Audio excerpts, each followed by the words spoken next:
it tomorrow. Is there any narrative that you have been able to piece together about what exactly happened? We have information about the weaponry, we have information about the victims, we have information about people in different states now being questioned. Is there any story that answers the big question, which is why? No, police, 20 children killed in a school shooting. To do between Newtown and State Police detectives, At least we're working together. We will one. leave no stone unturned. We're going to go back as far as we need to go. We'll uncover every bit of information we need to uncover, and we'll try to answer the question as to why. We consider an investigation like this, number one, to be massive, and number two, it's like a big puzzle. We've got to put all the pieces together to try and draw a picture as to how and why this occurred. There have been reports that the shooter, I know you are not naming him, but he has been named in some reports, had a personality disorder, or in some descriptions, a mental disorder. Can you confirm that?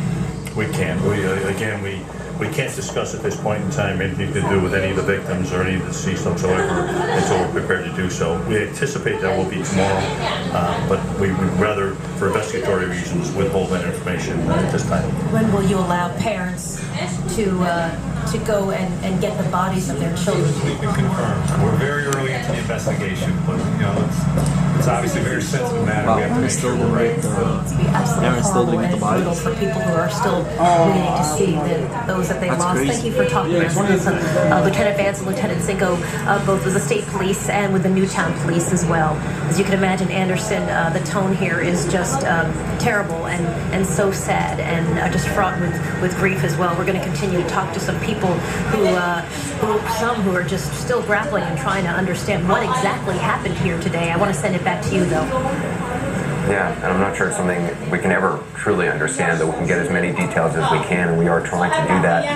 And we're trying to do that with as much respect for those in mourning and for that community as possible. It is impossible to fathom what the people of Newtown are going through, in particular the parents and the siblings and the family members of the children whose little lives were taken today. So many lives today lost, and so many more lives forever changed. Friends and neighbors, even complete strangers, have gathered and continue to at this hour to hold one another, to cry, to pray, to remember. This, a vigil tonight at a local church. Jason Carroll is there and joins us now. Jason, you've been outside. What have people been saying to you? What has the mood been like? Here at St. Rose Lima Church, Anderson, the people here, the hundreds who are gathered outside that you see behind me, simply because there wasn't enough room inside the church, they are stunned. I mean, there's no other word for it. They are stunned. They are hurt.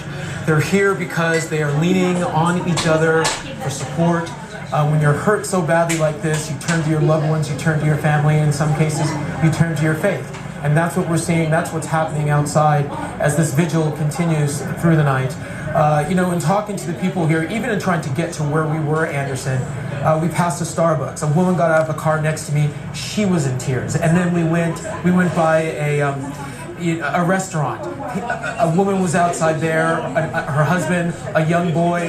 They were very upset. And then as we came down the road here where this church is, I saw a woman. She was just walking down the street. She looked like she was just stunned, just completely stunned. She was just crying and just wandering down the street. So even before we got to even close to the scene of where it had happened, you knew how deeply hurt this community was by what had happened. And that's what we're seeing happening outside here. This is a very close community. So it's no surprise, Anderson, that a number of the people that you see behind me knew some of these children, knew some of the faculty at the school, and in fact, we ran into one man who was here tonight, who knew the principal of the school, Dawn Lafferty Hawksprung, talked about her, saying how much she loved the school, loved her children. I just want you to listen to what he had to say about her.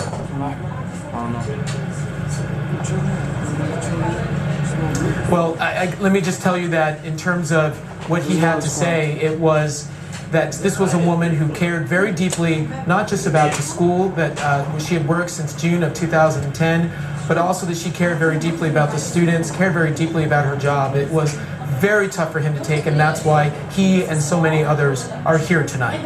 Anderson? And Jason, I know you got a chance to talk to the deacon in the community as well. Oh, that's true. Deacon Cinto, in fact, he is helping out in the vigil tonight. And before things got underway, I said, "What have you been doing?" He said, "Jason, literally nearly 100 people have come to the church doors so far today looking for support, looking for comfort in any sort of way." And he talked about one little girl, a 6-year-old girl who he knew, who was killed in the shooting. And he said how deeply that had affected him. So not only is he hurt, Anderson, but he's got to be the pillar of strength for the community and try to provide strength at the same time while he's trying to heal. Anderson? And what can you say? What can you say to a parent who's lost a child? Jason, thanks. As word spread throughout the state today, so did the shock and the horror, and now, of course, the grieving. You can never be prepared for this kind of incident. What has happened, what has transpired at that school building will leave a mark on this community and every family impacted. I only ask that all of our fellow citizens here in the United States and around the world who have already offered their assistance remember all of the victims in their prayers. It's Connecticut's governor earlier today. His main responsibility now, of course, is the investigation along with local and federal authorities. And again, we're emphasizing we do not want to give undue attention to the killer who committed these murders. We do not want to be part of helping history remember his name. We want the victims to be remembered. That being said, we do believe it's important to understand whatever we can about this person, about this crime, how we came to this point. Susan, handling your coverage of the investigation. What's the latest, Susan, you're hearing from law enforcement sources? Well, hi, Anderson. We're trying to get down to the bottom of a bit more about this man, this shooter. Adam Lanza, 20 years old. We know, according to our sources, that when he came to that school, he was armed with 3 guns. He was wearing what is described to me as black battle fatigues and a military vest. Now, where did he get these 3 guns and what kind were they? The 3 guns were 2 handguns, a Glock, and a Sig Sauer, as well as a .223, what's called a Bushmaster. Now, this is a semi-automatic gun. We've got photographs of the type of weapon it is. We understand from our sources that these guns were all registered belong to his mother who was also killed. Now, the mother's body was found in the house where a family home here in this area. We don't know much more about Adam Lanza. We do know that his brother Ryan, who's a bit older, 24 years old, he was taken into custody for questioning. He is not being called a suspect, but he was in Hoboken, New Jersey when they brought him in for questioning. That's where he lives, to try to find out what, if anything, he knew about this, what he could tell them about his brother, what information he can give about his background. And police also question their father. He still lives in this area. He is divorced from his wife, who was one of the victims here, and he has remarried. So he too is being questioned by police to try to shed some light on Adam Lanza and why this tragedy happened. Anderson? Susan, thanks very much. We're starting to hear some inspiring reports about how the teachers at Sandy Hook Elementary School handled this unimaginable trauma.